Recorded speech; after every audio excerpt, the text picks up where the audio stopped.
Listo, ya estamos al aire y estamos grabando. Muy buenas tardes a todos. Es un gusto el día de hoy poderme reunir en estas pláticas organizadas por este organismo ya tan importante de la información de la aviación, que es Aviación 21. Y el día de hoy estamos de manteles largos porque tenemos un panel que se titula Drones, un nuevo integrante en el espacio aéreo, un tema de efervescencia. Yo no diría de actualidad, porque los drones ya llevan más de 2 décadas surcando nuestro espacio aéreo y auxiliándonos en muchas labores, tanto civiles como de aviación de Estado.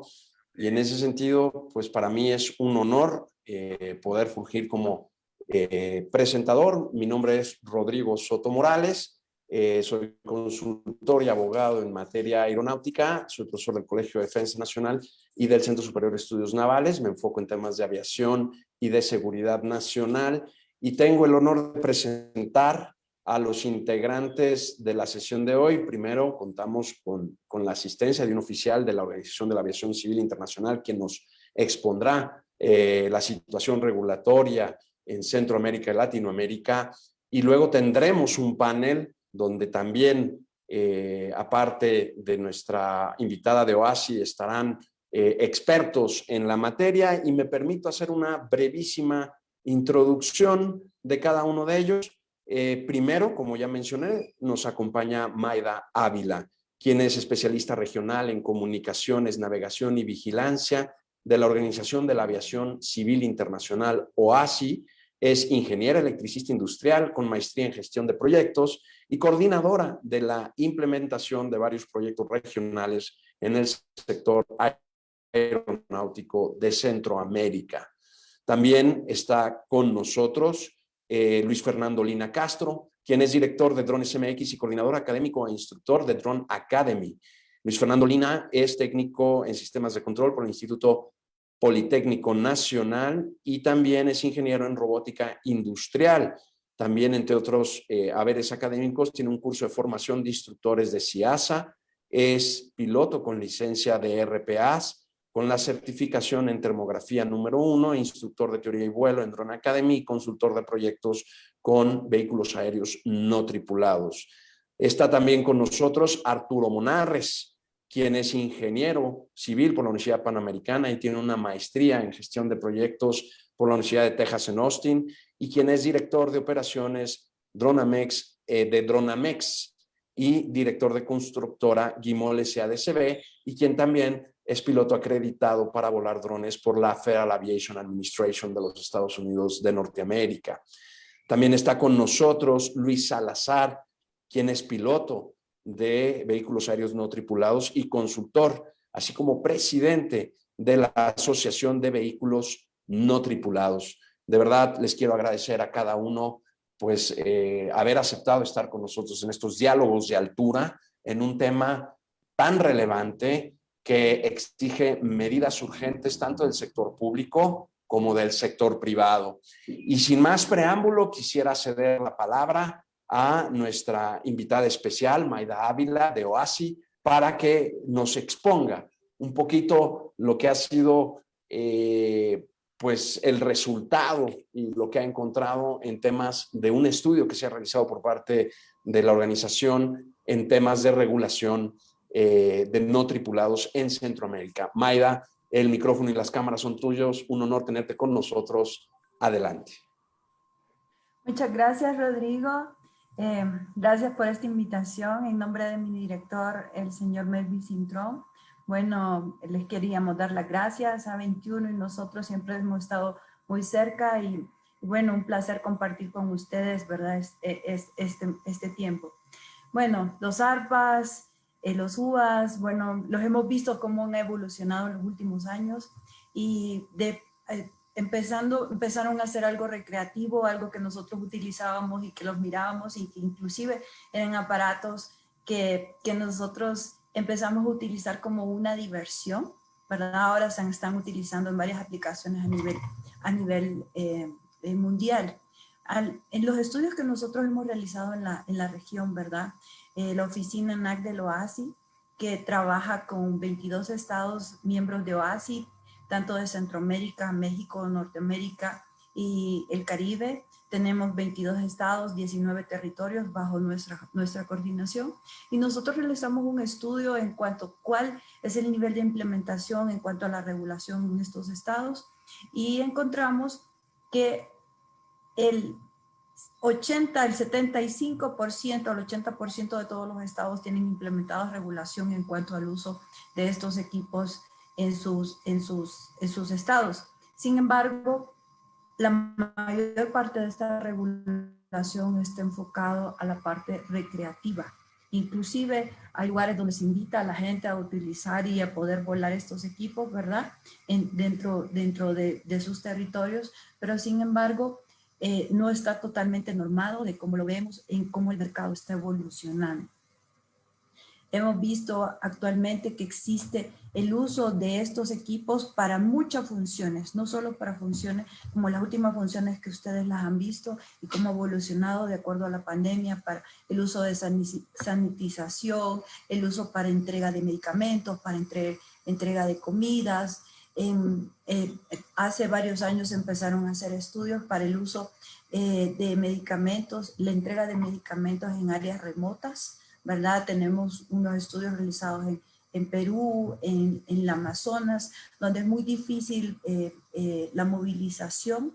Entonces se empezaron a utilizar estos aparatos para hacer este tipo de entregas, y hemos visto cómo ha evolucionado el uso de los mismos en varias cosas. Ahora los tenemos inclusive para el apoyo a la certificación de radioayudas, en la parte de tanto de los BOR, los DME y todas las radioayudas que se necesitan en los aeropuertos. También hemos visto cómo ha evolucionado en el uso para fotografía, para levantamiento de datos para procedimientos aeronáuticos. Bueno, tiene un sinfín de usos, lo vemos en los periódicos, ¿verdad? En que en algunas partes del mundo se están haciendo pruebas como taxis aéreos, ¿verdad? Sin necesidad de utilizar pilotos. Entonces, esas son aplicaciones muy interesantes y que son innovadoras, ¿verdad? Para la manera de cómo vivimos. Pero algo muy importante que nosotros no debemos dejar de lado, y es en lo que OASI está realmente trabajando, es en establecer la regulación apropiada para que esta innovación que nos ayuda y que se vuelve más eficiente, muchos de los servicios y procedimientos que tenemos y los servicios, el mercado, ¿verdad? Se ha vuelto más innovador debido al uso de estos aparatos. También no olvidemos que estos aparatos comparten un espacio aéreo donde tenemos operaciones comerciales, operaciones de aeronaves que tienen pasajeros, y que muchas veces el no tener una adecuada legislación por parte del Estado puede ocasionar una disminución de la seguridad operacional, ¿verdad? De las operaciones que nosotros tenemos. Entonces, en ese sentido, la OASI ha organizado a través de la unidad de ARPAS, que es parte del Burú, de la Oficina de Navegación Aérea de la organización, de nuestra Organización Internacional de Aviación Civil en Montreal. Ha estado trabajando arduamente en los últimos 2 años, desarrollando todo lo que es la legislación y la documentación necesaria para que los estados tengan a la mano esta información y pueda ayudarles a desarrollar las regulaciones necesarias e incorporar la legislación necesaria dentro de sus estados, no solo como para seguir las reglas, sino para establecer un ambiente cooperativo entre las diversas necesidades de expandir estos tipos de servicios, y que este ambiente cooperativo sea seguro para todos los que comparten el espacio aéreo. Eso es lo más importante. Lo ASI se enfoca principalmente en la parte de la seguridad operacional, y la seguridad operacional debe ser el objetivo de cada uno de nosotros. Entonces, nosotros desde el punto de vista del OASI tenemos definido que es un ARPA. Son aeronaves, y una aeronave, ustedes ven bien la definición de cada uno de una aeronave dentro de la documentación de OASI, como cualquier máquina que puede obtener apoyo en la atmósfera de las reacciones del aire distintas del aire distintas de las reacciones contra la superficie de la Tierra. Entonces una aeronave no tripulada, y en este caso cuando hablamos del ARPA, lo ASI la ha definido, ¿verdad? En tres grupos. Uno pequeño UA, generalmente menor de 25 kilos, comúnmente llamado drones. Globos libres no tripulados, que son no impulsados por motores, no tripulados, aeronaves más ligeras que el aire en vuelo libre. Y los modelos de aeronaves que son versiones a escala más pequeña, pero son recreacionales. También tenemos a las aeronaves mucho más grandes, ¿verdad? Que son mayores de 25 kilos y que estas tienen una aplicación de regulación especial y de tramitación que apoya su implementación. Bueno, dentro de la documentación y los fundamentos de mandato del OASI, de acuerdo a estas implementaciones, está el Convenio de Chicago, el artículo 29, están los diferentes documentación que tienen que ser desarrollados por los estados, ¿verdad? Para la aplicación de los documentos de navegación aérea que corresponden a la parte de la implementación de la regulación de los ARPAs. Y el ARPAS, las operaciones del ARPAS es operaciones que afectan todos los anexos del OASI a excepción del anexo 5. Entonces, cada uno de los estados que va a trabajar en la implementación de la regulación tiene que tener en cuenta que estas operaciones afectan, ¿verdad?, cada uno de estos anexos. Y como estados, parte del Convenio de Chicago, tienen que asegurarse que la implementación de las modificaciones de los anexos sean implementados dentro de su regulación. Aquí vamos viendo, ¿verdad? Hay varios artículos, ¿verdad?, que aplican a la parte de la regulación. Estamos hablando del artículo 8, que habla de la autorización especial para sobrevolar, ¿verdad?, en un estado. Los vuelos controlados para evitar los peligros. Y aquí lo interesante es, y como lo mencionó anteriormente, que las operaciones de los ARPAs están conviviendo no solo con las operaciones de aeronáutica civil, sino también con las operaciones de aeronáutica de la parte militar.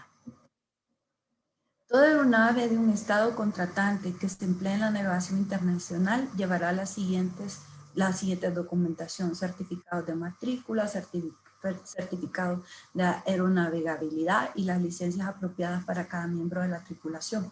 Generalmente, cuando nosotros hablamos de una aeronave de operaciones comerciales y cuando los pilotos, ¿verdad?, presentan su licencia, o cuando la aeronave presenta un plan de vuelo para operar, esa aeronave tiene que cumplir, que la aeronave esté certificada y que cumpla con una matrícula del estado, que tenga su certificado de aeronavegabilidad, y adicionalmente que el piloto tenga las licencias necesarias para operar esa aeronave. Entonces, de acuerdo al tipo de ARPAs que nosotros estamos utilizando, ¿verdad?, ya sea uno más grande, mayor a 25 kilos, el Estado tiene que desarrollar los procedimientos y la regulación necesaria para que los usuarios y los pilotos de estas aeronaves puedan cumplir con esas partes. Entonces, ¿eso qué significa? Que el Estado tiene que tener un procedimiento para verificar y tener un registro de matrículas de los ARPAs. Tiene que haber un certificado de aeronavegabilidad de los ARPAs, y los pilotos tienen que tener las licencias apropiadas de tripulación. Ahora, estos mecanismos difieren de equipo a equipo, y es donde el Estado tiene que asegurarse que su legislación y sus procedimientos contemplen la enorme cantidad de equipos que mantenemos en el comercio. Los procedimientos de aeronavegabilidad para un tipo de equipo pueden diferir para el otro tipo de equipo. Las licencias y los análisis de riesgo para un ARPA pueden diferir para el otro. Entonces, toda esa información tiene que estar integrada dentro del análisis que hagan las autoridades de aeronáutica civil para incorporar estos procedimientos y la información necesaria dentro de su regulación, que es una de las cosas que pasa generalmente. Un estado, cuando nosotros definimos un procedimiento para algo, generalmente hemos definido ese procedimiento para, digamos, la tecnología que tenemos disponible en el momento. Pero los ARPAs están evolucionando de manera súper rápida, las aplicaciones en las que se utilizan cada día son mayores. Entonces, el mecanismo que abarque todas estas operaciones tiene que ser tan activo de ir incorporando esta información día a día y hacerla ser un procedimiento proactivo, ir incorporando más, ¿verdad? Para ir preparando, ¿verdad? Los procedimientos necesarios para que todos estos equipos sean incorporados de manera segura y sus operaciones sean de manera segura dentro del Estado. También no nos olvidemos que estas operaciones también representan un nuevo giro, ¿verdad? Un nuevo mercado, ¿verdad? Que de una y otra manera beneficia a los diferentes estados. Están creciendo empresas, ¿verdad?, que basan sus servicios en estas operaciones. Entonces el crecimiento comercial, el poder proporcionar nuevas fuentes de trabajo y nuevos servicios es algo muy bueno, y entonces lo único que tenemos que hacer es asegurarnos que estamos haciendo esta incorporación de la forma más segura. En la presentación van a ver creo que va a estar disponible para todos, ¿verdad? Van a haber varias definiciones que lo ACI da a este tipo de operaciones e información que los estados tienen que tener en cuenta para sus implementaciones. Un ARPAS, dice, será aprobado teniendo en cuenta las interdependencias de los componentes de conformidad con los reglamentos nacionales y de forma que concuerde con las disposiciones de los anexos afines, y da una serie de recomendaciones que se deben tomar en cuenta para la parte de incorporación en la regulación. Y otro aspecto muy importante, ¿verdad?, que cuando la OASI dice que tiene que tener en cuenta los reglamentos nacionales, es que también el ARPAS introduce el aspecto social de su uso, la parte de la privacidad, hasta dónde un ARPAS puede volar sin violentar la privacidad de cada uno de los individuos. O sea, ¿cómo vamos a establecer esas regulaciones? ¿Qué pasa si el día de mañana estamos en cierta parte y nos toman fotografías que pasan en algunas partes y esas fotografías no son aprobadas por nosotros, o obtienen información que no es adecuada a través de estos medios? Entonces, no solo existe la regulación de parte del Estado, sino que existe otra regulación de la parte legal, ¿verdad?, que se debe analizar por parte como un grupo conjunto dentro de todo el Estado, para ver todas las partes que las operaciones de ARPAS afectan.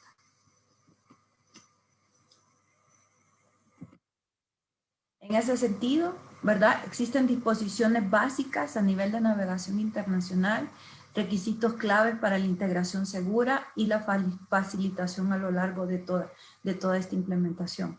Primero,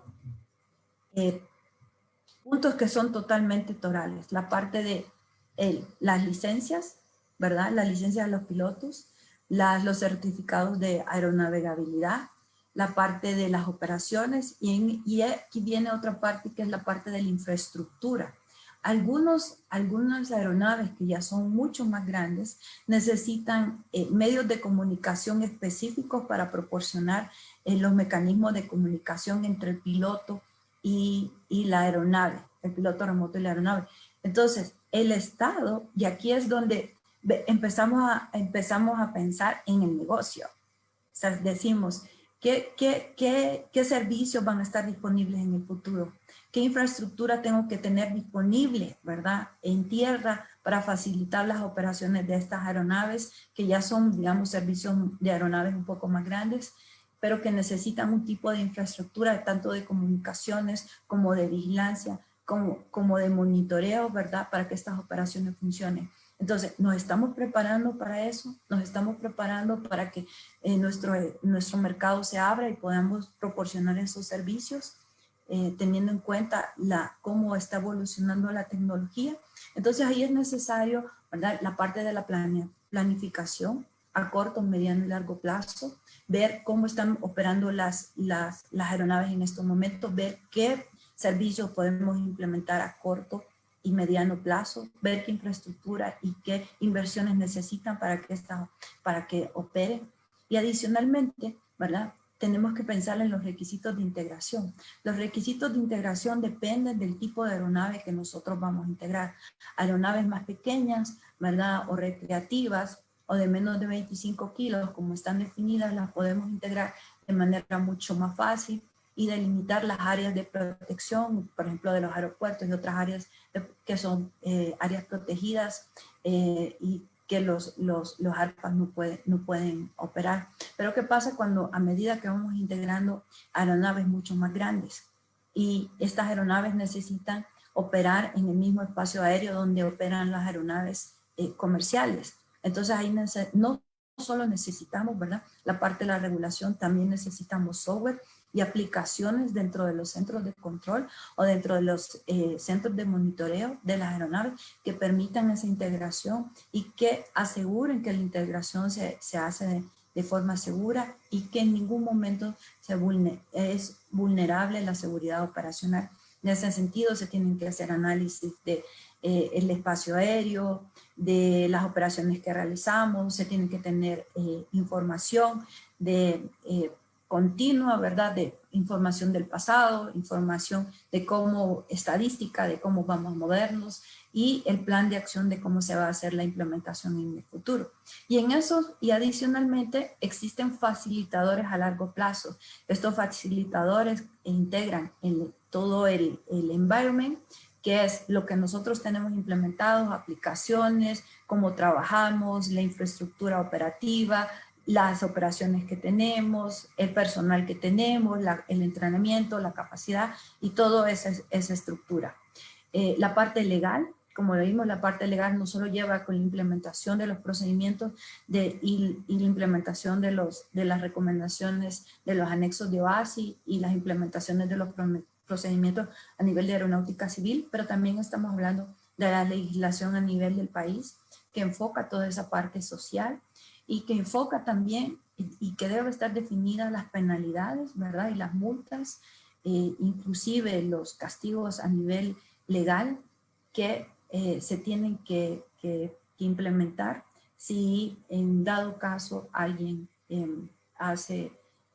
no cumple con la ley, ¿verdad? La parte de seguridad es súper importante, la facilitación y adicionalmente un facilitador que muchas veces nosotros no los pensamos, son los recursos financieros para hacer todas estas implementaciones.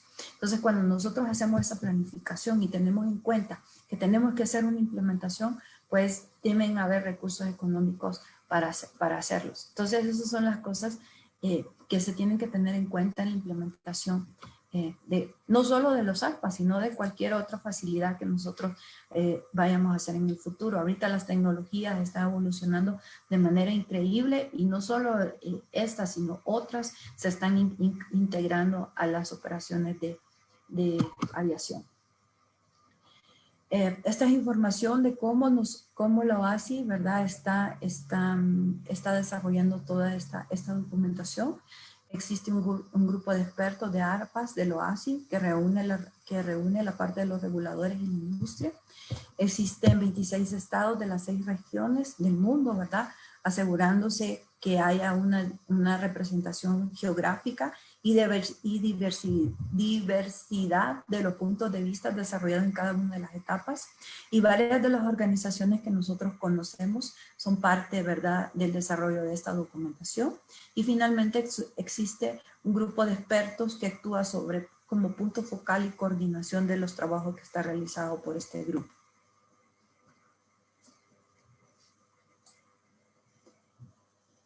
Actualmente, ¿verdad? Existe un enfoque, ¿verdad? De los desarrollos que está realizando la OASI en cuanto a esto.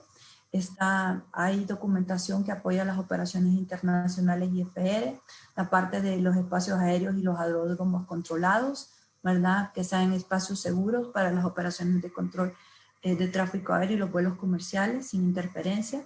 A que haya una interoperabilidad global. Esto es súper importante y muchas veces una de las recomendaciones que nosotros hacemos a los estados es la parte de estandarización de los procedimientos. Cuando ustedes tienen procedimientos estándares y armonizados, especialmente con los estados adyacentes, facilitan de mejor manera las implementaciones y las operaciones entre un estado y otro. Entonces, eso es muy importante. Como les dije, los 19 anexos son afectados. El 5 afectado de una manera menor. Pero existen también prioridades en cuanto a los fundamentos de las operaciones internacionales con respecto a la información que provee la OASI con respecto a los ARPAs. Por ejemplo, se emitió información sobre las recomendaciones de la emisión de la licencia de pilotos remotos que fue adoptada en el 2018. Existen recomendaciones en cuanto a la certificación de aeronavegabilidad que va a ser adoptado en el primer trimestre de este año.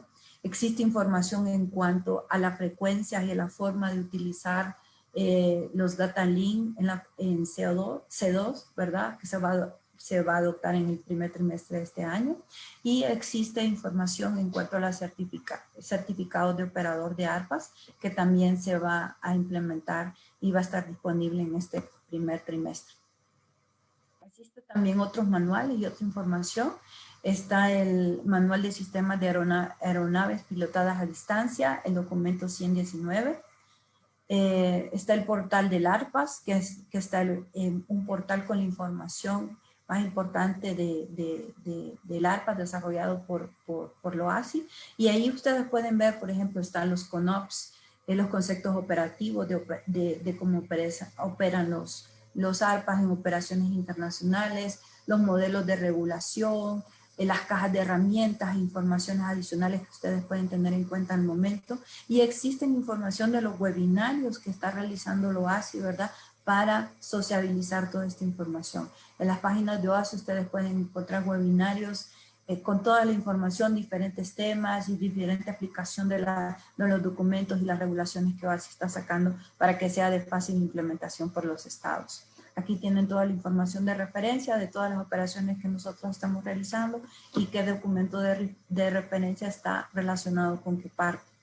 Finalmente, ¿verdad? Decirles que hay un ciclo de tecnología.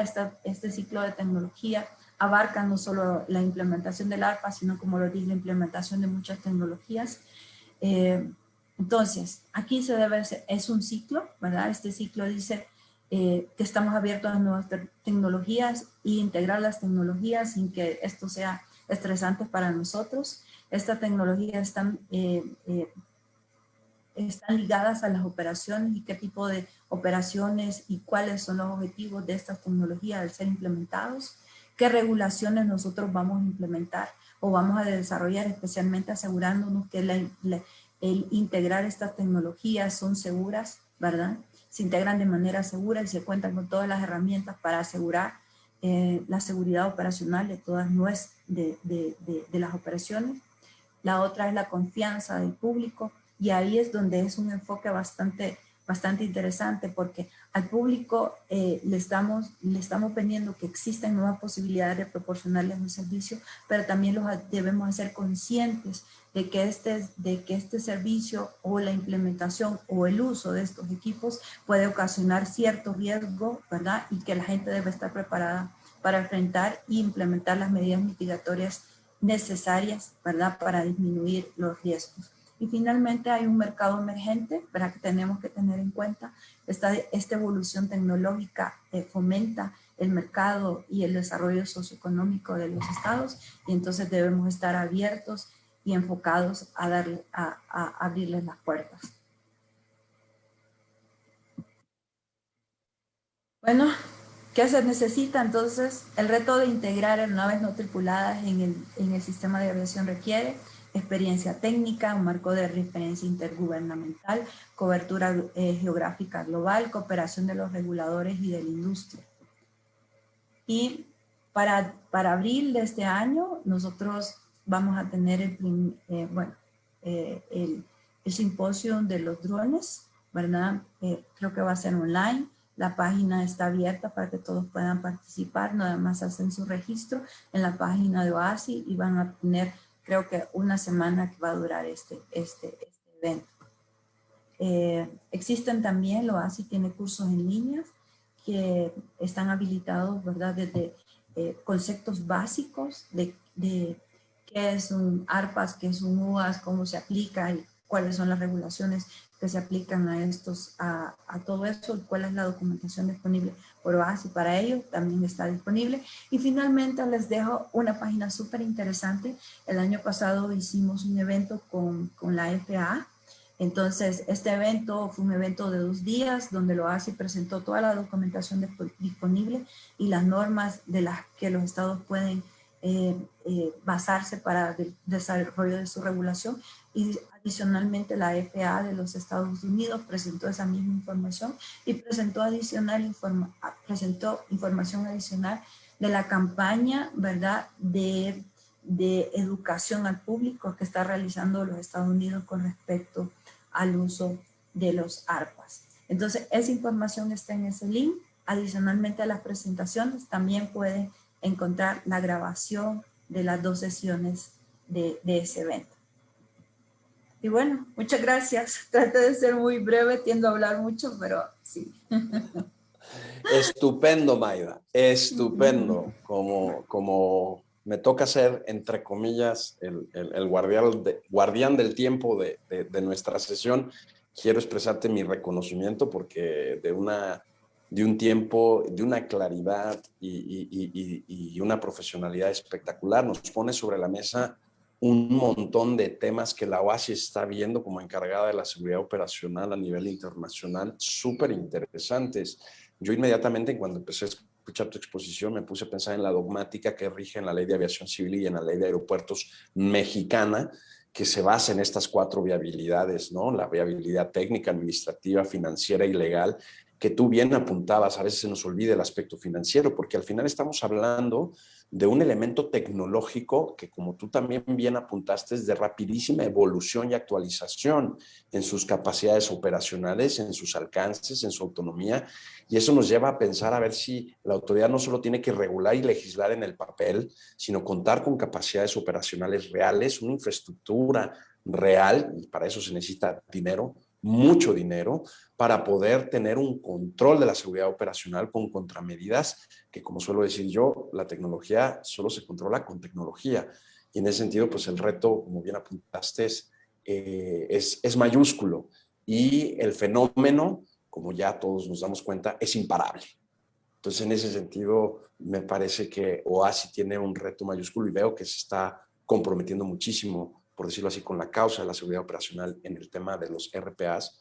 Y en ese sentido te agradezco, Mayra, la visión panorámica que acabas de dar en tu carácter de oficial de OASI y sin duda deja a los gobiernos estatales de las altas partes contratantes del Convenio de Chicago, a excepción del anexo 5, una tarea también mayúscula para estar a la altura que la organización nos pone sobre la mesa de los retos, ¿no?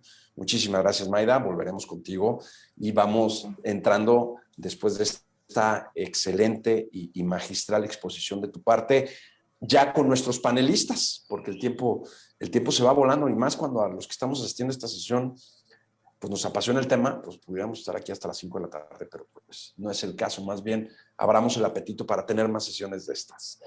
A continuación, le voy a ceder el uso de la palabra al ingeniero Arturo Monarres, que ya lo presenté. Él es director de operaciones de Dronamex, una empresa que comercializa equipo, pero también presta servicios administrados con estos equipos, sobre el tema de usos y disponibilidad, el tema de herramientas disponibles, retos en la práctica a la hora de entrar a nivel comercial y operación, tanto desde el punto de vista operacional como desde el punto de vista administrativo, como desde el punto de vista financiero.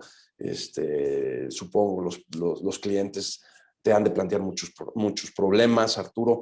Entonces, recordar a los panelistas, todos, aprovechando que estoy introduciendo al primero, que la idea es que cada uno hable 5 minutos y vaya a sus temas, por eso los enuncio previamente a su intervención, de tal manera que después podamos abrir el foro a preguntas y respuestas de todos los asistentes. Arturo, cámaras y micrófono contigo.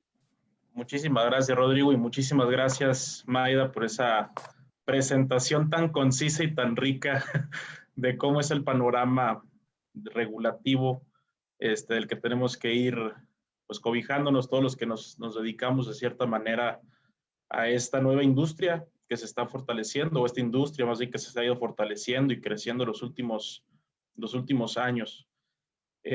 Yo como director operativo de Dronamex, pues me encargo de atender en específico 4 sectores, que en los 4 sectores ha habido muchísimos cambios en los últimos años. En específico son el de agricultura, el de construcción, el de seguridad y el de inspecciones industriales.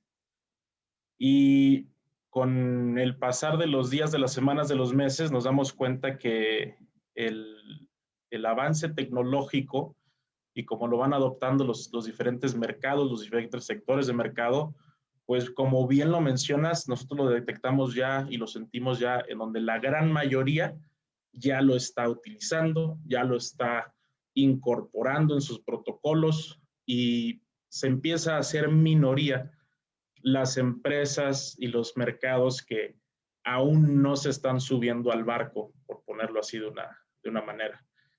Pero como bien lo mencionas, el tema de seguridad se vuelve un tema bien interesante porque ahorita muchas de las empresas con las que nos acercamos, sobre todo a proporcionarles asesoría, de venderles equipo, a proporcionarles capacitaciones, a hacerles conocer la norma vigente, al menos ahorita que está en México, que es la 107.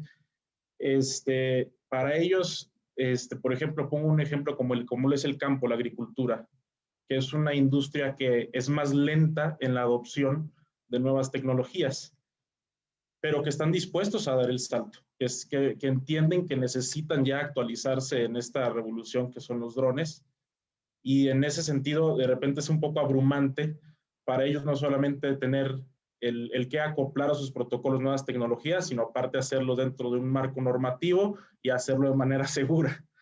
Entonces es interesante porque nos damos cuenta que son contadas las empresas que lo están haciendo pues como se debe de hacer, pero la gran mayoría son empresas o son grupos de personas que se avientan y no sabemos si están capacitadas o no, no sabemos si saben la regulación o no.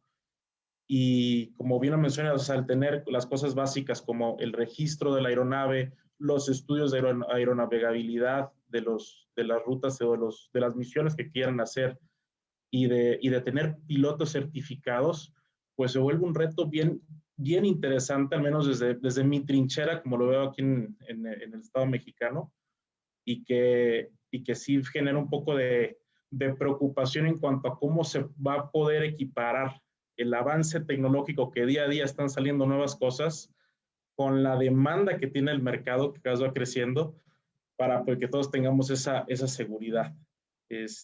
Yo aquí lo dejo mi comentario, Rodrigo, pero abierto a preguntas y a los demás, por supuesto. Muchísimas gracias. Muchísimas gracias, Arturo. Sin duda, se vuelve un reto, vamos a decirlo así, normalizar la legalidad en la operación de este tipo de equipos. Y hay que entender, como bien apuntó Maida, que la aviación, para que sea negocio, primero tiene que ser segura. Y de ahí construir desde la seguridad operacional, ¿no? Entonces, yo suelo decir en tono de broma que los 10 mandamientos de la aviación, que son 2, safety and security, ¿no? Entonces, en ese sentido, creo que tú apuntas que esas son las dificultades y ya yo creo que con el diálogo que tendremos con los asistentes a través de las preguntas, esto se podrá profundizar y enriquecer. Muy bien, pues quiero presentar a continuación a nuestro siguiente panelista, que es un experto en la materia, un colaborador regular de A21, quien es Luis Salazar, quien me consta y quien me honra con su amistad, pues su pericia, su conocimiento, su experiencia en el tema, es pionero en el tema de certificación, es pionero en el tema de educación y capacitación en el tema de operación de estos equipos. Luis Salazar se va a enfocar en el tema precisamente de la regulación, la implementación y estandarización integrada de operaciones seguras en el espacio aéreo y la integración de los RPAs en las operaciones, tanto más allá de línea de vista como vuelo por instrumentos en el espacio aéreo controlado. Luis, muchísimas gracias por estar con nosotros. Cámaras y micrófonos contigo. Muchísimas gracias, Rodrigo. Agradecer a 21 la oportunidad de participar con ustedes. Mayda, tu exposición nos da un marco muy interesante de hacia dónde debemos ir y hacia dónde los Estados miembros deben de ir implementando su regulación. Mucha gente me ha preguntado a propósito de la OASI. Bueno, la OASI, ¿qué participación tiene? ¿Y qué necesario es cumplir con la regulación? Hay que recordar que en la jerarquía de la regulación, los convenios internacionales están por arriba de la Constitución.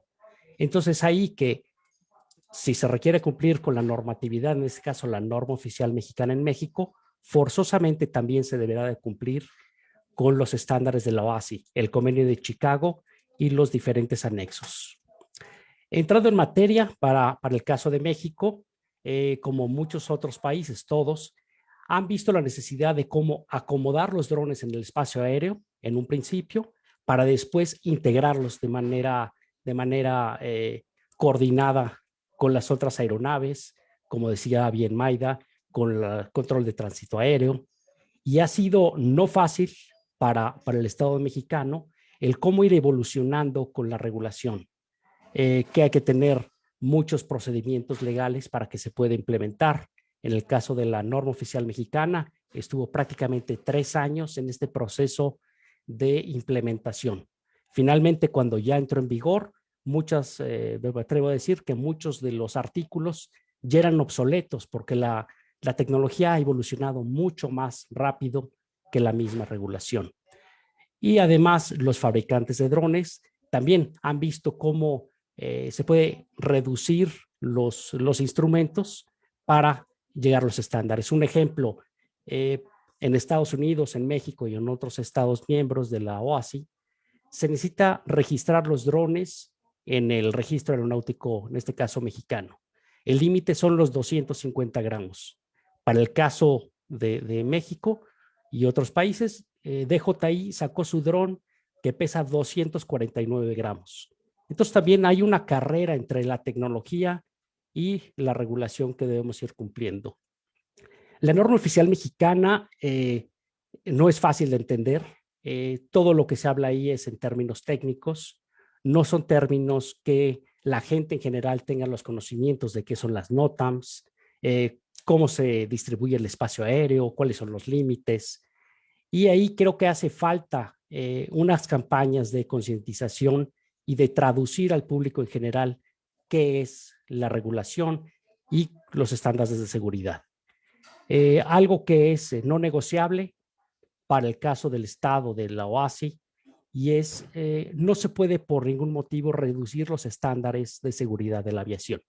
Entonces ahí si los drones quieren integrarse dentro del espacio aéreo, van a ser al menos con cumplir con esos estándares mínimos.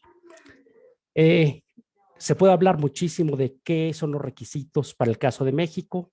Básicamente para drones de entre 2 y 25 kilogramos se requiere tener una licencia, una autorización de piloto. Para drones de más de 25 kilogramos se necesita una licencia de piloto con diferentes capacidades. Posteriormente hay que tener un manual de operaciones, se tiene que validar con la autoridad para tener las autorizaciones de operación. Son procesos engorrosos, son procesos muy caros. Para poner un ejemplo, obtener una licencia de piloto, en la parte del curso, en la parte del pago de derechos, hay que invertir alrededor de $1,400. Eso sí, se está en la Ciudad de México. Si el sinodal de vuelo tiene que viajar a otro estado, se hay que pagar viáticos del sinodal, el vuelo, es decir, se vuelve muy, muy grande la cantidad de dinero que hay que invertir. El seguro de la aeronave no baja en México de los $600. Es complicado, es muy costoso, incluso empresas de gran tamaño no se han atrevido a cumplir con la regulación porque también hay una deficiente vigilancia sobre esta regulación. Y bueno, hasta aquí quiero dejar mi participación para pasar posteriormente a la etapa de preguntas y respuestas. Gracias. Muchísimas gracias, Luis. Muy claro. muy preciso, muy específico y muy realista. Ese es el tamaño del reto que nos pones tú en la mesa. En este caso, para la autoridad, tendríamos que decirlo. El tema que tenemos en la aviación es que de por sí ya tiene una autoridad regulatoria, que es la Secretaría de Comunicaciones, que a través de este nuevo órgano desconcentrado, estoy hablando para los que nos acompañan de México, es un órgano de reciente creación, de octubre del 2019, como Agencia Federal Aeronáutica. Es un órgano desconcentrado con autonomía técnica, administrativa y financiera, sin embargo, dotada de muy poquito presupuesto, sobre todo en el pasado presupuesto de egresos, ¿no? Entonces, pues ahí está el tamaño del reto para poder dotar a la autoridad de la infraestructura necesaria para una mejora regulatoria, como bien denuncias en tu comentario, y al mismo tiempo con una capacidad real de preservar la seguridad operacional, ¿no? Porque ese es nuestro punto de partida siempre en este tema. Y tratar de equiparar o hacer analogías de procesos de certificación y operación con lo que es la aviación convencional, me parece que tendría que pensarse dos veces en el tema de no tripulados, puesto que si bien desde el punto de vista de la aeronavegabilidad el fenómeno es el mismo, desde el punto de vista de la evolución, el tamaño, las cargas, el peso, de hecho así se clasifican este tipo de equipos en nuestra norma que tú bien mencionaste, pues es distinto. Y en ese sentido tenemos, vamos a decirlo así, un ecosistema o un subecosistema que se tiene que integrar al gran ecosistema del espacio aéreo para uso comercial, y en ese sentido, y privado, y civil. Entonces, en ese sentido, hay demasiadas notas que tomar en cuenta para poder dar con una solución. Pues, Luis, muy agradecido. Pasamos ahora a la intervención de Fernando Lina, que se va a enfocar en el tema del perfil y la visión del usuario, que me parece interesantísimo, porque al fin y al cabo, Fernando, en su trayectoria profesional, pues se ha topado también con fenómenos y realidades que de alguna manera empatizarán con la mayoría de los asistentes aquí a esta sesión y que nos puede dar luz para probar nuevas rutas o derroteros de mejora tanto por parte de la autoridad como por parte del usuario. Fernando, cámaras y micrófonos contigo. Correcto, Rodrigo. Muchas gracias por permitirme la palabra. La verdad es que me siento bastante contento de estar aquí, de estar teniendo esta charla, de estar con Mayda, con Arturo, con Luis, contigo, Rodrigo.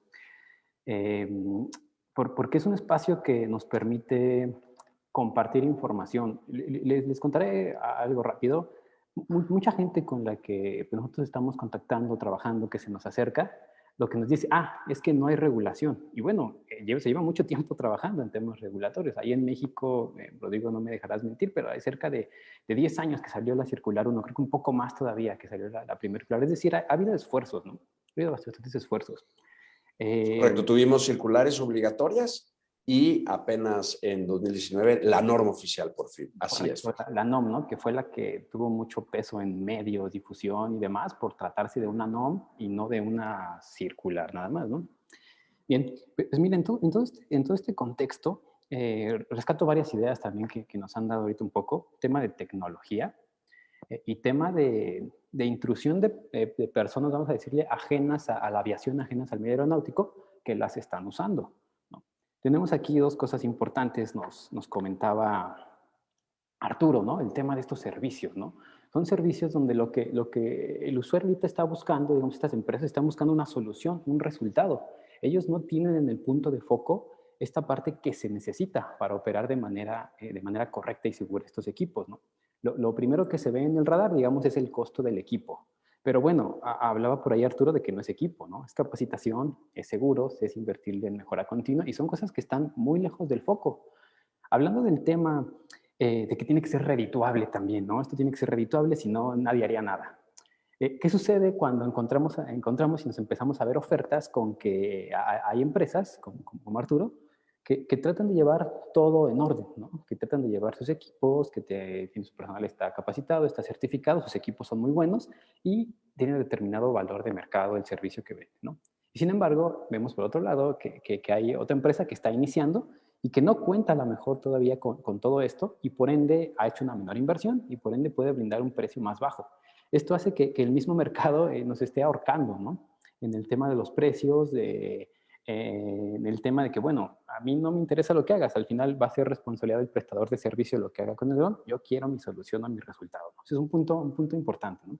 Y ahorita con todo esto estamos hablando de los clientes, vamos a llamarles de algún uso profesional, ¿no? Que están buscando un resultado profesional para de algún otro modo obtener un mayor beneficio, ¿no? Tal vez como ejemplo en la parte de agricultura que tocó Arturo, pues tener mejoras en los rendimientos de cultivos, monitorear, tener información predictiva, etcétera, ¿no? Que al final les beneficia y que les va a convenir, que seguro van a invertir, ¿no?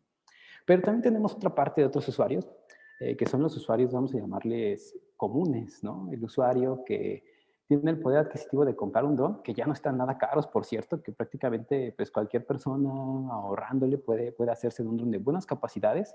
Y por buenas capacidades hablo que son muchas veces capacidades que exceden lo que actualmente tenemos en el marco normativo aquí en México, en la NOM 107. Muchos de estos drones pequeñitos, la verdad es que sobrepasan los límites que nos pueden decir ahí. Aquí el detalle es que, bueno, se está haciendo una venta súper masiva de este tipo de drones.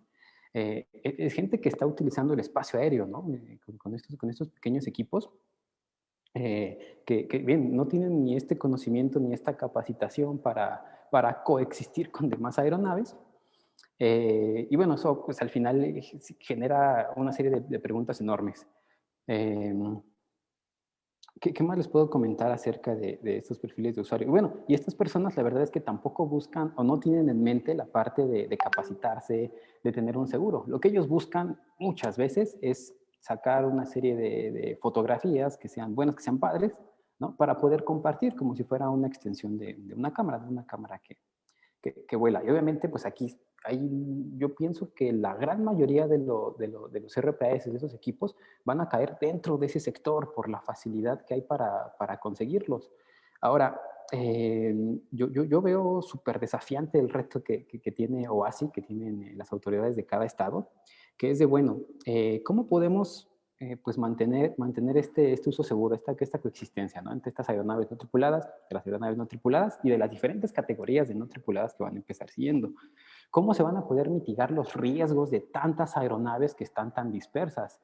De manera tradicional podemos decir que las aeronaves se encuentran juntas en algún lugar, en algún aeropuerto, en algún aeródromo, se puede ir a comandancia de aeropuerto y generalmente ahí se tiene mucha información, ¿no? Se puede ir a auditar ahí.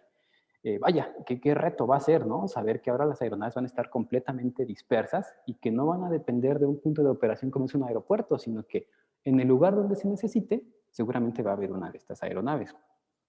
Y bueno, otro super reto que viene de la mano y también es ahora toda esta gente que se está, digamos, metiendo en toda esta parte también de uso del espacio aéreo, ¿cómo la vamos a capacitar?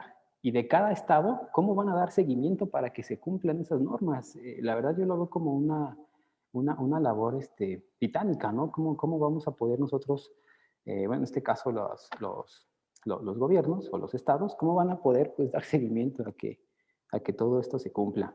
Y bueno, pues hasta aquí quiero dejar en participación. Es que trato de expresarles un poco todo esto que nos llega, ¿no?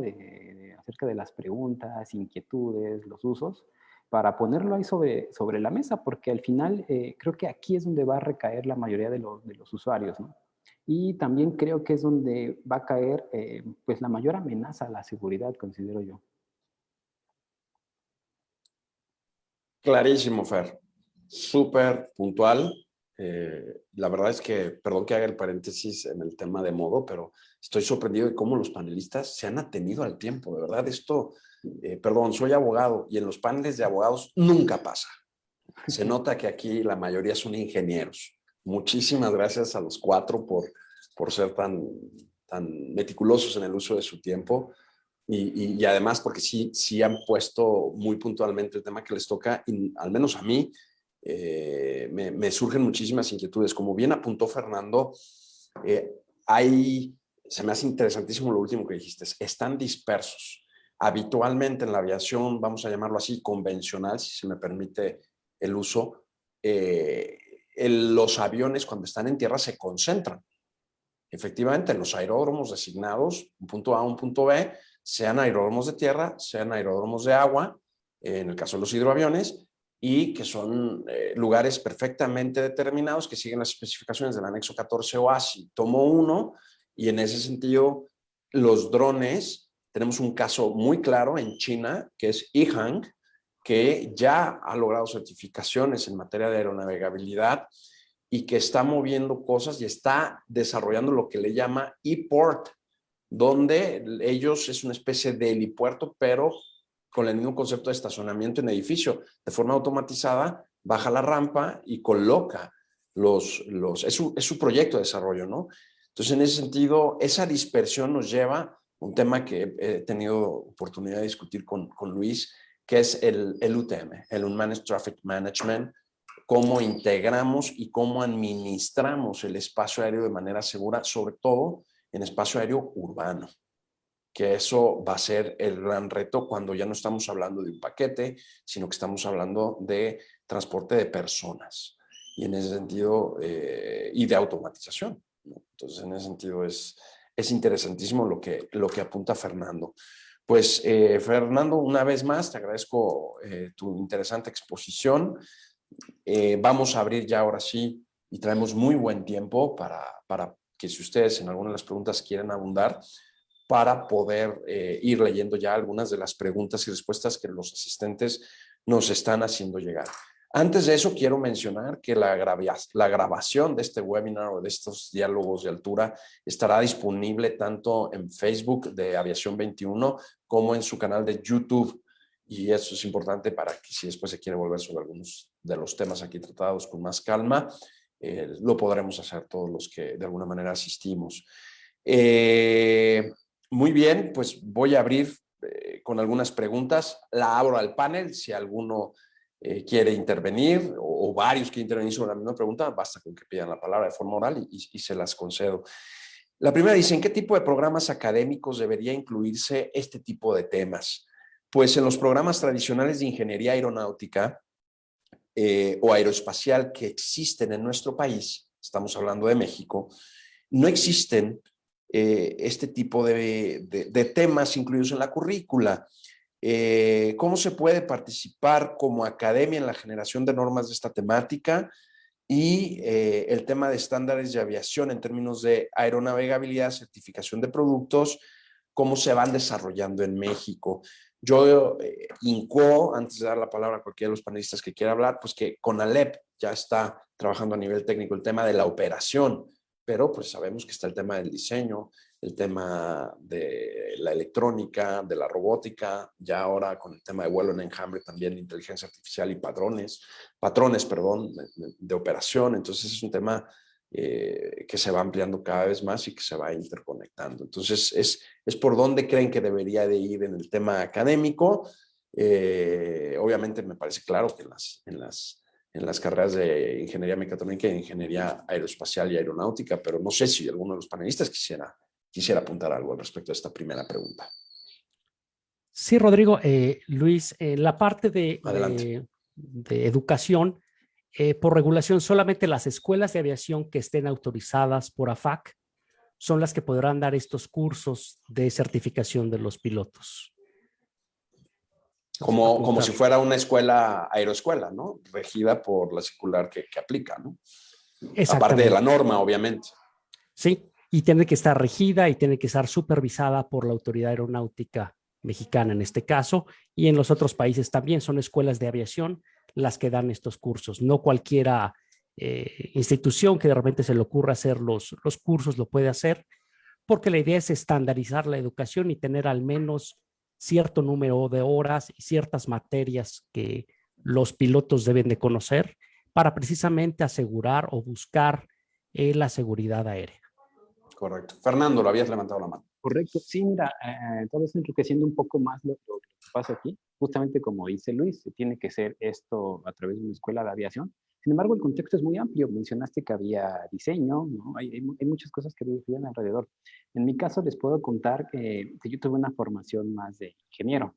Y dentro de esta parte de ingeniería en robótica, parte de la currícula también no incluía el tema de drones. De hecho, yo saliendo de la carrera fue cuando empecé a involucrarme en el tema de los drones. Es decir, con todo y este background de robots, pues no concebía los drones, que al final los podemos ver como un robot volador.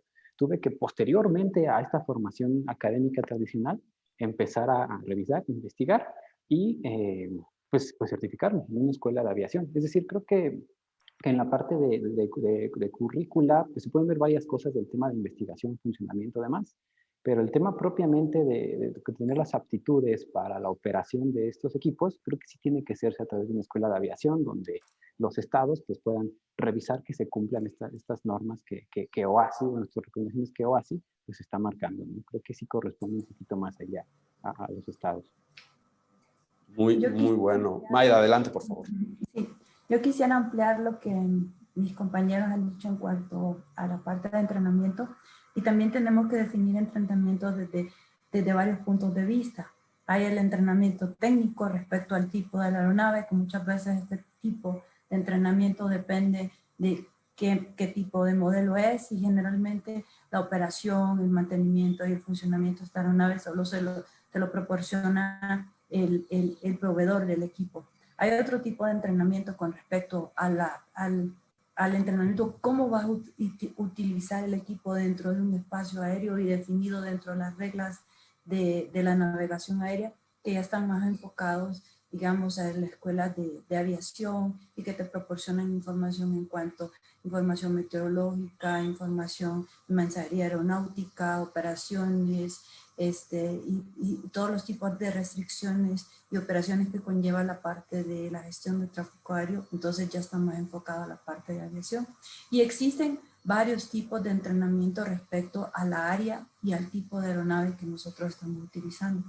Entonces, cuando nosotros tenemos la necesidad de este tipo de entrenamiento, tenemos que ver que dependiendo del equipo y del servicio que vamos a dar, el entrenamiento puede diferir y puede contener varias fases y varios tipos de entrenamiento, no solo uno. Y quería decir, en ese sentido, quiero decir que hay varias universidades que ya tienen licenciaturas en cuanto al uso de drones, pero que no, claro, no conllevan todas las tecnologías que están disponibles en este momento.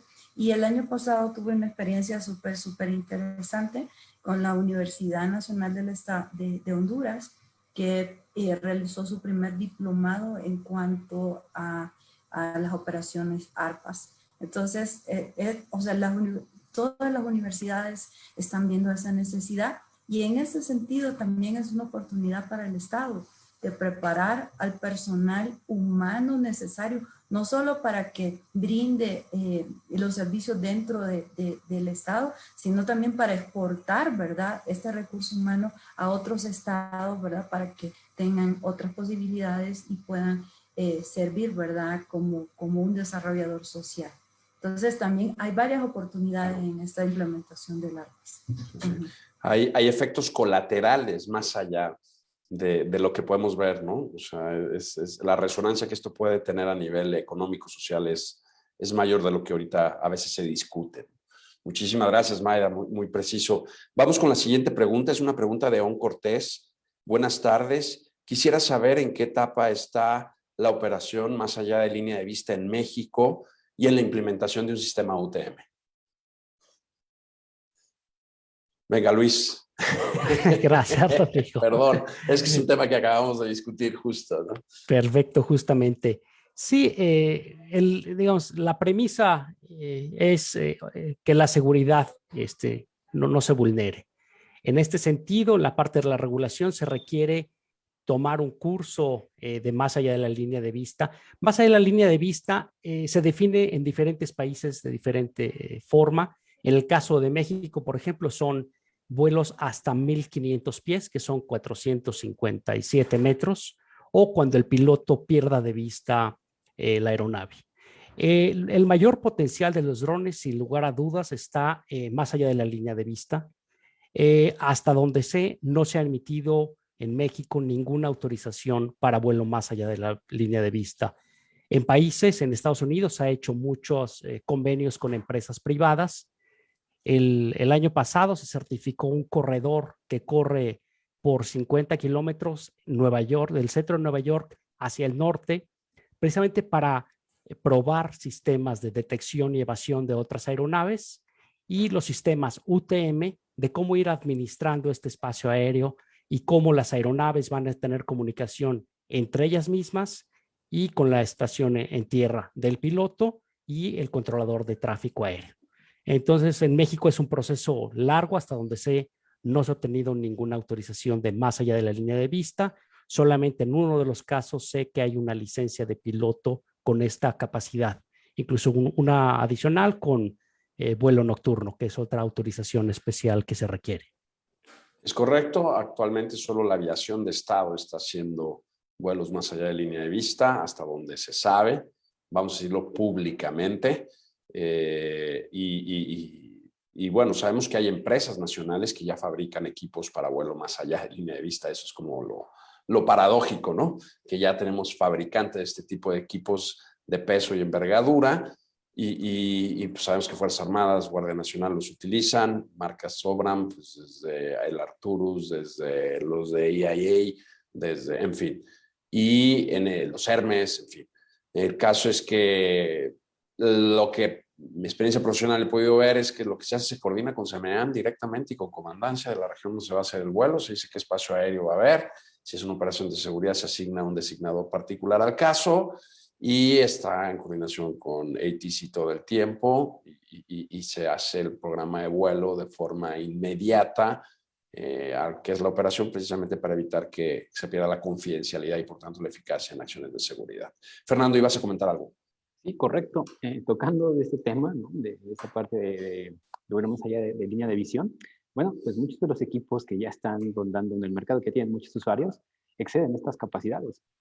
Entonces, lo cierto es que es seguro que existen ahorita y se están haciendo vuelos más allá de línea de visión, y bueno, todavía no nos llega esta parte normativa, ¿no?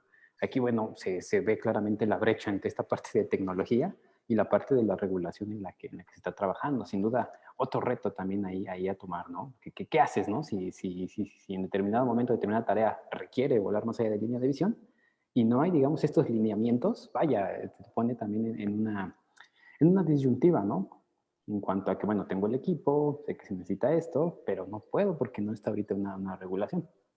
Bueno, y que hay distintas responsabilidades. Como abogado tengo que apuntar que si hay un vuelo más allá de la línea de vista que ocasiona un perjuicio, puede haber desde, según el tipo de perjuicio hecho o daño que se haga tercero en la superficie, puede haber una responsabilidad civil, obviamente la multa que se ha mencionado aquí ya por la responsabilidad administrativa, pero también puede haber una responsabilidad penal. Pero lo que más es importante, como hacemos en aviación, estudiamos los incidentes y los accidentes para prever que no se vuelvan a presentar, más allá de la responsabilidad que después se pueda fijar. Entonces, si la autoridad no tiene una infraestructura para tener un poder real de contramedida a este tipo, vamos a decirlo, de free riders en el espacio aéreo, pues estamos ante un problema para la seguridad operacional evidente. Correcto, Rodrigo, totalmente de acuerdo, ¿no? Este tema, hay una regulación, la responsabilidad existe y ahí está, ¿no? Y no te puedes hacer a ningún lado, ¿no? Siempre va a estar ahí. Gracias, Rodrigo. Correcto.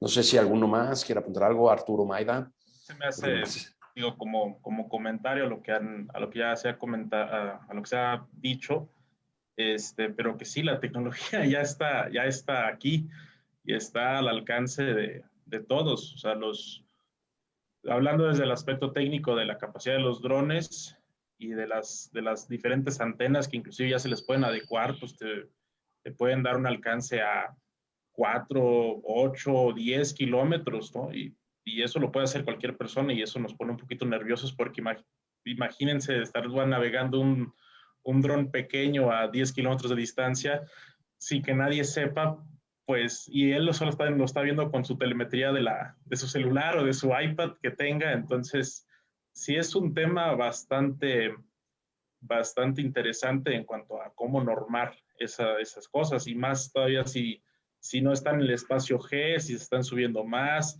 y es que es el alcance de la tecnología que está ahorita teniendo y que está disponible a todos, lo que lo hace más de cuidado. Y por otro lado, pues los softwares que están también saliendo, pues cada vez van haciendo más fácil y más fácil y más fácil y más autónomo para un piloto poder operar una aeronave. Entonces, sí es un tema de mucha responsabilidad que tenemos que ir concientizando y como en cierta parte evangelizando de que no es el simplemente, es que si puedo, entonces lo hago, sino si debería de hacerlo porque pues, ahí es un espacio compartido al final del día. Correcto. Muy interesante. Pues la siguiente pregunta es de Oscar Alán. Dice, hace poco Amazon mencionó que estaba pensando ya introducir drones en la entrega de paquetería. ¿Cómo podría hacerlo sin poner en riesgo la aeronavegabilidad y sobre todo que al momento de que hagan entregas los clientes no sufran algún tipo de accidente? Y se hace el silencio en el panel. Bueno, generalmente para cada una de las operaciones tiene que haber un análisis de riesgo, ¿verdad? Y tiene que haber un análisis de las operaciones y en qué environment este servicio se va a dar. Por ejemplo, en el caso de Estados Unidos, en varias áreas, debido a la pandemia, se empezó a entregar medicamentos utilizando drones, pero fueron distancias cortas, ¿verdad? Y se tenía un sistema de monitoreo especificado y se cuenta con una regulación por parte de la FDA aprobada recientemente para que estas operaciones se den. Entonces, todo tiene que ver, incluyendo todos los estudios que se tienen que hacer en cuanto a qué áreas vamos a tener ese tipo de cobertura, qué tipo de equipo vamos a utilizar, qué análisis de riesgo se han realizado, qué medidas mitigatorias se van a implementar, qué regulación tengo disponible, ¿verdad? Qué penalidades tengo disponibles también, cómo el Estado se asegura, ¿verdad?, que hace ese monitoreo sobre las operaciones y se asegura que se están haciendo de forma correcta. Entonces, conlleva un montón de elementos, un montón de aspectos y como nosotros lo decimos, es una apertura del mercado. Y entonces los estados tienen que estar abiertos a esta nueva inducción de tecnología que están abriendo puertas, ¿verdad?, a nuevos servicios, a nuevas oportunidades y un creciente mercado, pero sí se tienen que tener en cuenta todos estos elementos. Y también el proceso tiene que ser muy dinámico, como lo dije anteriormente.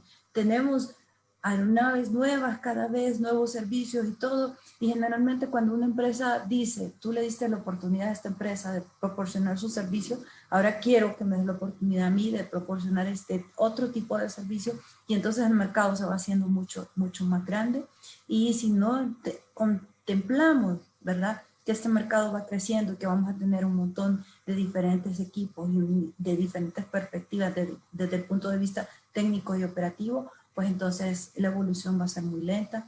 Y cuando no preveemos esa evolución es cuando nosotros tenemos incidentes, ¿verdad? La falta de planificación y la falta de tener esa planificación adecuada para realizar esto es lo que nos ocasiona los incidentes y los accidentes que generalmente ocasionan ya sea lesiones a las personas o lesiones o daños, ¿verdad?, materiales.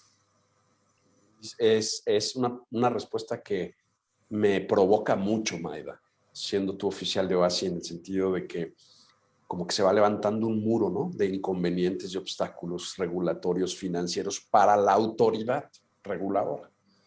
Entonces, ahí es donde los abogados, en vez de complicar, podríamos simplificar las cosas. ¿En qué sentido? Me parece que la filosofía de OASI es la adecuada cuando habla de drone enable. Es decir, esto es súper importante. Se trata de una integración del dron, porque para una autoridad burocrática gubernamental, sobre todo en Latinoamérica, a veces adolecemos mucho de estas actitudes, es más fácil decir que no. Mientras en el sector privado, en la empresa, decimos ver el cómo sí. Y es bien importante que las autoridades de los estados miembros OASI tengan esa mentalidad, drone enable, y me parece que el OASI lo está promoviendo muy bien desde esa perspectiva, ¿no? Y no obstante todos los retos que acabas de enumerar en la respuesta a la pregunta, creo que es bien importante ver que también cabe la posibilidad, y eso a veces, como la aviación, nada se puede improvisar y todo está perfectamente normado y certificado. A veces pensamos que si no hay una ley en cuanto a temas de responsabilidad, no podemos hacer nada. Y no es cierto. Puede haber supletoriedad de las leyes que permitan ya a las autoridades actualmente exigir responsabilidad. A mí me preocupa mucho más el tema de infraestructura tecnológica para el efectivo control operacional, ¿no? Y yo creo que por ahí la bolsa del dinero es lo que más cuesta, porque pues, los diputados y los congresistas son expertos en poner 1000 cosas en papel y decir grandes peroratas para la regulación y colgarse la medalla, pero luego el tema es con qué dinero me das las capacidades para hacer cumplir lo que tú pusiste en el papel, ¿no? Y yo creo que ese es el gran reto que tiene OASI al concientizar a los Estados miembros, y lo está haciendo muy bien en ese sentido. Muy bien, Gisela. Una cosita, Rodrigo. Adelante, Mayda. Sí, quisiera agregar una cosita que a veces es muy importante que ustedes lo sepan, que, ay, perdone. No te preocupes. Que la OASI es una agencia de las Naciones Unidas. Las Naciones Unidas tiene 17 objetivos sostenibles para el desarrollo social del mundo hasta el 2030, y la aviación soporta e implementa y apoya, ¿verdad?, el desarrollo de 15 de los 17 objetivos sostenibles de las Naciones Unidas. Wow. Significa que si un Estado le da prioridad al desarrollo de la aviación, va a estar estimulando su economía, va a estar estimulando su desarrollo socioeconómico en todos los aspectos. Y nosotros tenemos casos de éxito donde en estados han tomado la aviación como una prioridad, ¿verdad?, de desarrollo, una prioridad nacional, y con eso han fomentado, han incrementado su Producto Interno Bruto.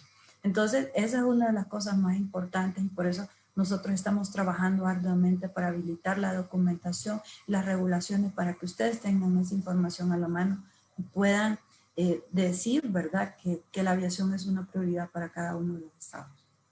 Buenísimo. Una precisión muy, muy importante para ver los efectos colaterales o transversales que tiene la aviación en otros sectores del desarrollo. Sí, Rodrigo, Entonces, y me gustaría adelante, comentar, Luis. a propósito de cómo cómo permitir a los drones integrarse dentro del próximo simposio de la OASI en abril, uno de los temas torales es el UTM. Cómo se va a estar administrando este espacio aéreo, y que lo están haciendo son empresas privadas, empresas como AirMap, Unifly, General Electric. Son un grupo de empresas que están trabajando en este desarrollo por el gran potencial que le ven al uso de los drones. Entonces hay una revolución en la administración del espacio aéreo que está interesante y hay que seguir muy de cerca. Correcto, correcto. Hay que estar ahora sí que a la vera de la OASI para estar en la actualidad de la discusión, ¿no? Por aquí siguen las preguntas. Perdón, pero es que están buenísimas y yo sé que no las vamos a poder ver todas, pero hay algunas que... Gisela Araujo dice: ¿se ha considerado en México implementar un comité o algún punto de contacto para la mejora de coordinación de la industria con AFAC? Desde luego, para concretar un marco regulatorio, hay muchos problemas ahorita de certificación, de certificados de diseño de tipo de fabricantes mexicanos, para otorgar matrículas experimentales. No existe una norma mexicana y tampoco existe una norma específica para el diseño tanto de materiales como de modelos en Estados Unidos, y entonces a veces a la gente, por ejemplo, se le pide la norma que recomienda la Agencia Europea de Seguridad Aérea, que es JARUS, que es tremendamente complicada, extensa y costosa para invertir y para poder tener un precertificado, luego un certificado y luego una matrícula experimental. Entonces, en su experiencia, ¿cómo ven a la autoridad mexicana? Pues ahí me ha tocado, bueno, Rodrigo, tú lo sabes, que yo creo que la AFAC, en este caso, como nuestro órgano regulador normativo en México, sí está abierto, pero yo lo veo rebasado. Esa es la realidad.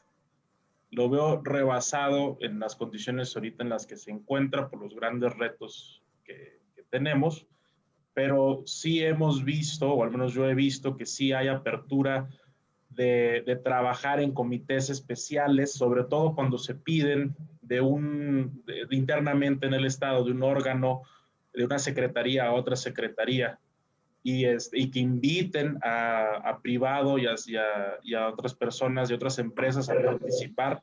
Sí lo he visto, pero no tanto como quisiera, y también entiendo que pues, también yo al menos lo que repunto es que sí está sobrepasada en ese sentido. Correcto, correcto. Sigo aquí. Añadiendo a esto, adelante, Luis. Gracias.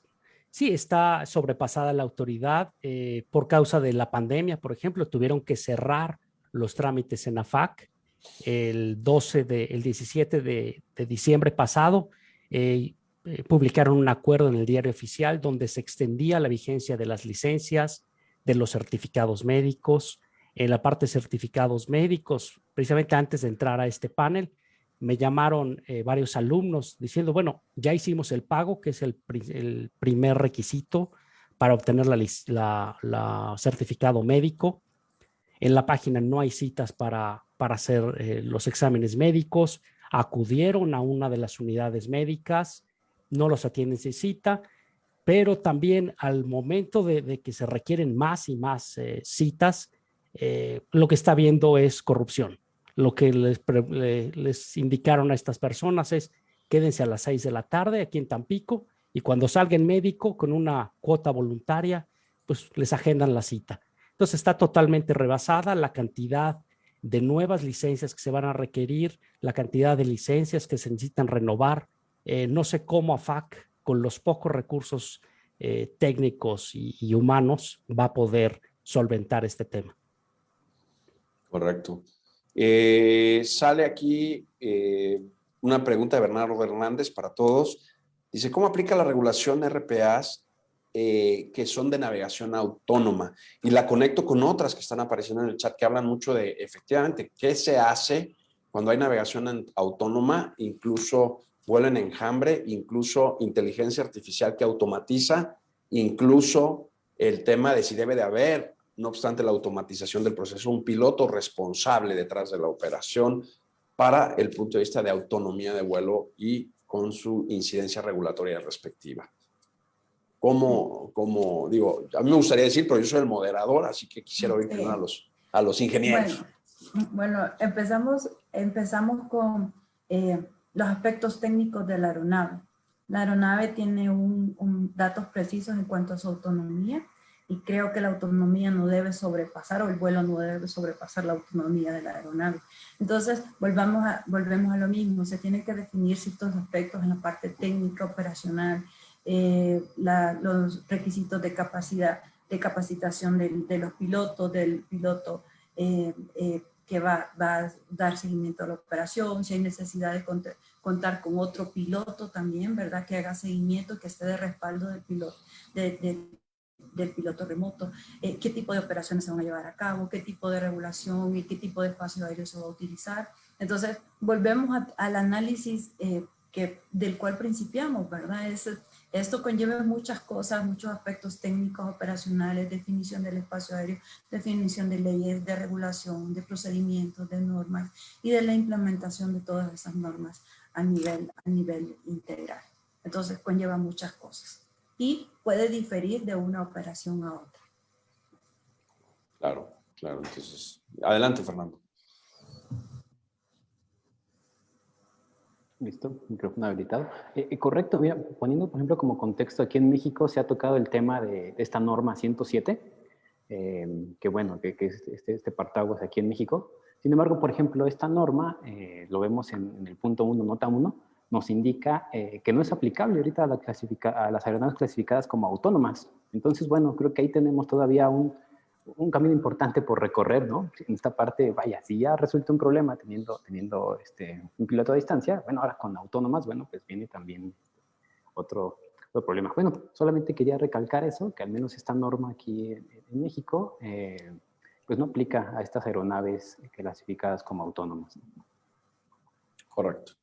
Uno más agregaría, digo, como brevario de lo que me ha tocado ver. Por ejemplo, como lo mencionaba Luis, poniendo como ejemplo a esta empresa de AirMap, que y llamaré vuelo autónomo a un vuelo que puedes preprogramar y que el dron aterrice, ejecute y regrese, aunque lo tengamos en línea de vista.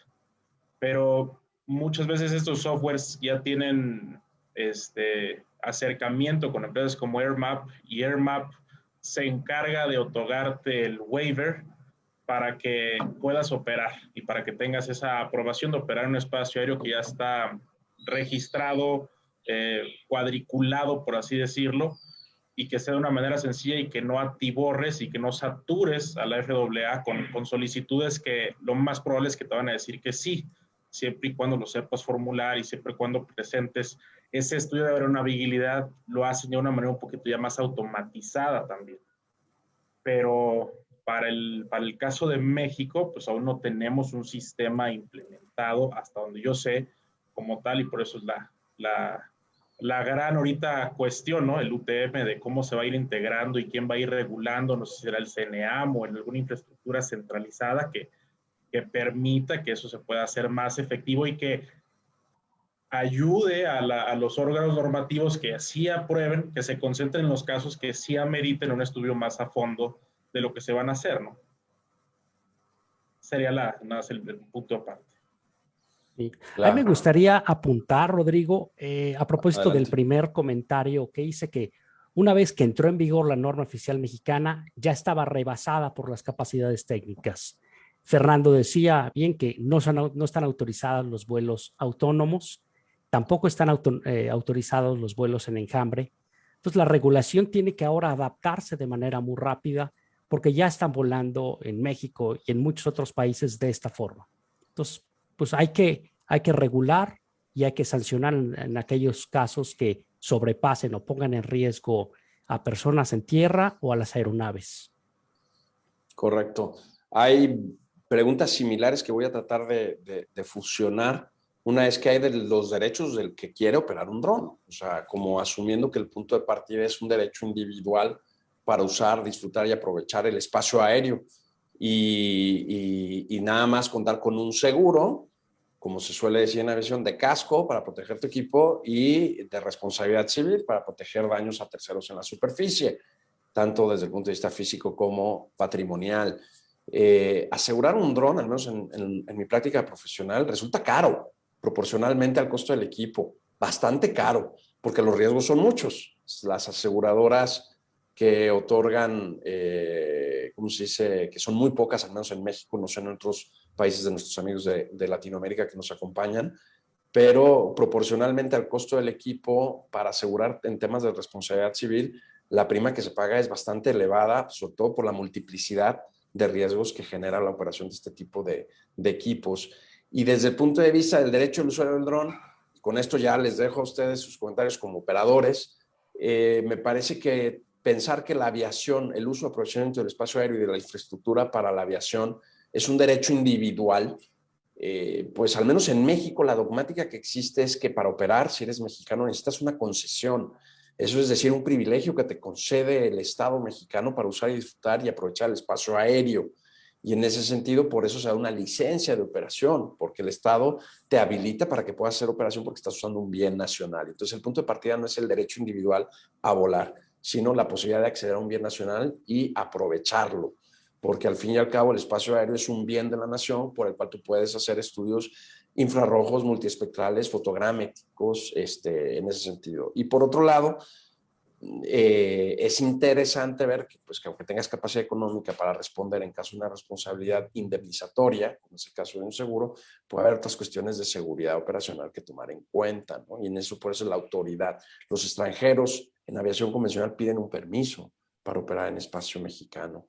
Entonces, no sé cómo sea la dogmática legal en otros países, pero ese sería el planteamiento. Ahora, ¿ustedes cómo lo ven como operadores? Me interesa mucho, obviamente, Maida, cómo enfoca este tema. Bueno, yo creo que lo primero que yo diría que la responsabilidad empieza por nosotros mismos, ¿entiendes? Eso es muy, muy importante.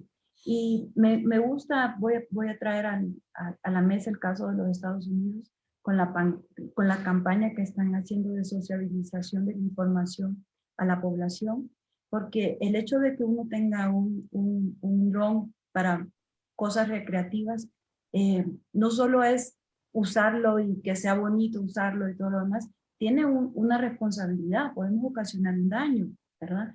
Especialmente a las personas. Entonces yo creo que desde el punto de vista de que mayor información le proporcionemos a la población, mayor sea la conciencia, ¿verdad? Que la población tenga de la responsabilidad que tienen de utilizar un tipo de aparato que va creciendo cuando mayor es el aparato, mayor es el alcance, ¿verdad? O el uso que se le va a dar al mismo. Entonces, mientras mayor conocimiento tenga de ese environment, entonces mayor es su responsabilidad, el conocimiento de la misma. Entonces, creo que eso es lo más importante, que la responsabilidad en el uso de estos aparatos empieza de nosotros mismos y que tiene que haber una campaña de conocimiento y de entrenamiento a la población, ¿verdad? Para la utilización de estos aparatos. a las empresas, a la industria, y entonces volvemos a lo mismo, la regulación, la sociabilización de la información, todas las implementaciones que nosotros tenemos que hacer, las leyes y todo lo demás. Entonces, es un ciclo constante que lo debemos permanecer vivo, ¿no? Correcto, interesantísimo. No sé si alguno más quiere abundar sobre el tema del el derecho a volar un dron, ¿no? Sería como la inquietud que se ha manifestado varias veces en algunos de nuestros asistentes. Bueno, si bien se tiene el derecho de usar un dron y aprovechar el espacio aéreo, también es vital conocer en qué tipo de espacio aéreo se está volando. Espacio aéreo controlado y no controlado. Para el caso de México, se permite volar sin una autorización especial en espacio aéreo no controlado. Pero como bien apunta Maida, oye, ¿qué es espacio aéreo controlado? ¿Qué es no controlado? ¿Dónde lo reviso? Se necesita precisamente estas campañas de democratización, de bajar este lenguaje técnico a la población que tiene al acceso de los drones cuando se tiene el dinero. Exactamente, entonces es un tema cultural también, generar una cultura de seguridad aérea, de seguridad operacional. Fernando, por favor. Rodrigo, mira, pues ahora sí que rebotando hacia ti esta pregunta, creo que al final en este panel tú eres el experto que mejor nos puede ayudar. Pues no sé, me gustaría decir, seguramente tienes algo que comentar, Rodrigo. Pues mira, por ejemplo, el Convenio de Chicago es muy claro en su artículo 5, en su artículo 7, por ejemplo, cuando habla de prácticas de cabotaje, incluso también en los primeros artículos del Convenio de Chicago habla de aeronaves no tripuladas y utiliza la siguiente expresión, me refiero al texto, no a los anexos, que el espacio aéreo es soberano y exclusivo. Entonces, con esas dos características, se puede entender que el espacio aéreo es un bien público. Por tanto, no puede ser entendido su aprovechamiento desde la óptica de un derecho individual, como pasa, por ejemplo, en derechos económicos, derechos patrimoniales o en derechos, vamos a decirlo así, individuales fundamentales que tienen una dimensión pública que todos tenemos que respetar, pero como acá se saca un provecho utilizando el espacio aéreo, ya sea económico, recreativo o experimental o de investigación, el punto de partida es distinto. A mí es una muy particular forma de explicar el derecho aeronáutico, lo explico como derecho administrativo, que es el derecho que funda y motiva la acción del Estado, tanto con la relación con los particulares como con otros órganos públicos, y también el correcto uso de los recursos de ese Estado, dentro de los cuales está el espacio aéreo. Súper, muchas gracias, Rodrigo. No, al contrario, quiero agradecer a nuestros panelistas, a Maida Ávila, a Fernando Lina, a Luis Salazar, a Arturo Monarres, las excelentes intervenciones. Estamos sobre el tiempo, es momento de terminar, pero yo creo que esto nos sirvió de aperitivo. Yo quiero agradecer a Aviación 21 el trabajo y a todo su staff, a Rosario Avilés, a Ruth Arellano, a Iván Quecha, y a toda esa gran familia del periodismo y de la información que siempre cuida dar la nota técnica, la nota acertada, la nota con rigor, cómo se hace el periodismo en este tipo de ámbitos tan especializados, y sin duda Aviación 21 es ya un referente, al menos en México o en la web en español de la industria de la aviación. Y también quiero agradecer sobre todo a la audiencia, tuvimos casi 300 participantes de forma constante durante todo el webinar, y en ese sentido pues creo que es un tema de interés, un tema que está ahorita muy efervescente y que sin duda alguna tendremos que volver sobre él ya con temas más específicos. Muchas gracias a todos los que nos acompañaron. Recordemos que esto va a estar disponible en el canal de YouTube de Aviación 21 y en el Facebook de Aviación 21 para posterior consulta el testigo en video. Muchísimas gracias a todos, buenas tardes. Y a cuidarse, a no bajar la guardia, que seguimos en pandemia. Gracias. Adiós, gracias. Bye.